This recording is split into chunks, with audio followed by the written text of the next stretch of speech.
அதை கடைபிடிப்பதன் மூலம் தங்களின் மனதிற்கு பிடித்தவருடன் திருமணம் செய்து கொண்டு வாழலாம்.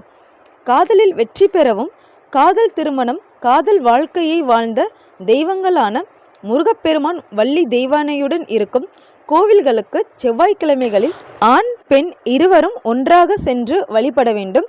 வெள்ளிக்கிழமைகளில் பூஜை அறையில் ஸ்ரீ கிருஷ்ணர் ராதை ஒன்றாக இருக்கும் படத்தை வாசனையுள்ள பூக்களை சமர்ப்பித்து தூபங்கள் கொளுத்தி வணங்குங்க. இந்த நாளில் கிருஷ்ணர் கோவிலுக்கு தங்களின் காதல் திருமணம் நடக்க விரும்பும் ஆண் பெண் இருவரும் ஒன்றாக சென்று வணங்க வேண்டும்.